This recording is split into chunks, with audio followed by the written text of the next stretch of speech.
ആസാദ് ഹിന്ദ് ഗവൺമെന്റിന്റെ തലവനായ സുഭാഷ് ചന്ദ്രബോസിനെ ലോകം അഭിവാദ്യം ചെയ്തതുപോലെയാണ് യാസർ അരാഫത്തിനെ നമ്മൾ അഭിവാദ്യം ചെയ്തത്. അതുപോലെയുള്ളൊരു അനുഭവമാണ് അംബാസഡർ അബ്ബാസ് അബുവിനെ കാണുമ്പോൾ എനിക്ക് ഉണ്ടാകുന്നത്. ഈ പേരുകൾ വളരെ വേദനയോടെയാണ് ഈ പേരുകൾ വായിക്കുന്നത്. ആ പേരുകൾ വായിക്കുന്നതിന് മുൻപ് ജയമോഹൻ സഖാവിന്റെ അഭ്യർത്ഥനയെ മാനിച്ചുകൊണ്ട് പാലസ്തീനിലെ ഒരു കവി എഴുതിയ ഒരു കവിത ഞാൻ വായിക്കുന്നു.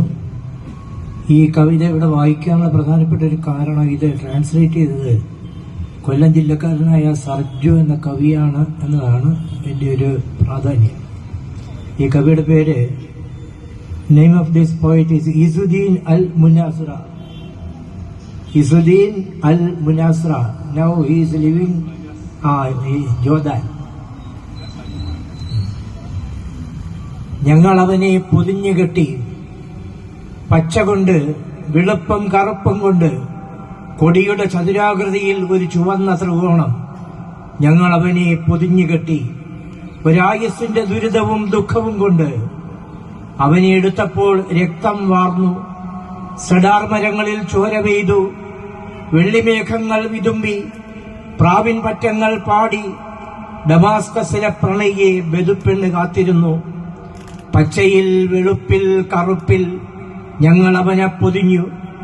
അവൻ ഹെബ്രോണിൽ നിന്നുള്ള ലെബനോനി, ഗലീലയിൽ നിന്നുള്ള ഇറാഖി, ഈജിപ്തിലെ സിറിയക്കാരൻ, മൊറോക്കോവിൽ നിന്ന് വന്ന അൾജീരിയൻ. ഞങ്ങൾ അവനെ ഹൃദയത്തിൽ അടക്കി. കണ്ണുകളിൽ നിന്നുള്ള രക്തത്തിന്റെ ചാറൽ പച്ചയുടെ വിത്തുകളെ ഉണർത്തി. പച്ചയിൽ ചുവപ്പിൽ ഞങ്ങൾ അവനെ പൊതിഞ്ഞു. ബെദുവിയായ ഒരുവൾ ഡമാസ്കസിൽ കാത്തിരുന്നു. നീ പെട്ടെന്ന് പോയതെന്ത്? രജത നഗരങ്ങളിൽ അഭൗമ ഭംഗികളുടെ കവികൾ മരിച്ചു. പുൽമേടുകളുടെ കവികൾ ഭൂമിയിലേക്ക് പടർന്നു. ഞങ്ങൾ അവനെ പൊതിഞ്ഞു. പച്ചയിൽ ചുവപ്പിൽ വെളുപ്പിൽ കറുപ്പിൽ രഹസ്യ സന്ദേശവുമായി ബെതുപ്പെണ്ണ് എന്റെ അരികിൽ വന്നു. അവർ പറഞ്ഞു, നിശബ്ദനാകുക. ഞാൻ നാവടക്കി. സംസാരിക്കുക. ഞാൻ വാ തുറന്നു. പിന്നെയും അവരെന്തോ പറഞ്ഞത് എനിക്ക് വ്യക്തമായില്ല. എനിക്കിഷ്ടമുള്ളവരെ ഞാൻ പിന്തുടർന്നു. കാറ്റൊന്നും ചോദിക്കുന്നില്ല. മഞ്ഞമണലും കടൽത്തിരകളും ഉറക്കത്തിൽ വന്നു. രക്തപുഷ്പമേ രക്തപുഷ്പമേ ഇങ്ങനെ വിളറി വെളുക്കരുതേ. രക്തപുഷ്പമേ രക്തപുഷ്പമേ ഇങ്ങനെ വിളറി വെളുക്കരുതേ. പച്ചയിൽ ചുവപ്പിൽ ഞങ്ങളവനെ മൂടി. ഞങ്ങളുടെ കണ്ണുകൾക്കിടയിൽ ചുംബിച്ചവൻ പിരിഞ്ഞു. ഉമ്മാ, നിങ്ങൾ എന്താണ് കാണുന്നത്? അവൻ തീക്കും വെടിയുണ്ടയ്ക്കുമിടയിൽ മരിച്ചു. രഹസ്യങ്ങൾക്കും വാക്കുകൾക്കുമിടയിൽ കോഴി കൂവുമ്പോൾ പുലർച്ചെ അവൻ മരിച്ചു.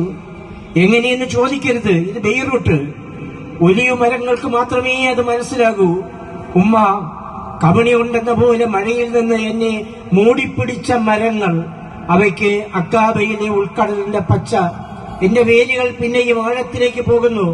അവൻ ധീരനായിരുന്നു. അവന്റെ കരുത്തിന് ഒലീവ് കാതലിന്റെ ഉപ്പ്. പച്ച കൊണ്ട് ഞങ്ങൾ അവനെ പൊതിഞ്ഞുകെട്ടി. ചുവപ്പും വെളുപ്പും കറുപ്പും കൊണ്ട് ഒരായുസ്സിന്റെ ദുരിതവും ദുഃഖവും കൊണ്ട് ഞങ്ങൾ അവനെ പൊതിഞ്ഞുകെട്ടി. അങ്ങനെ പൊതിഞ്ഞുകെട്ടപ്പെട്ട 15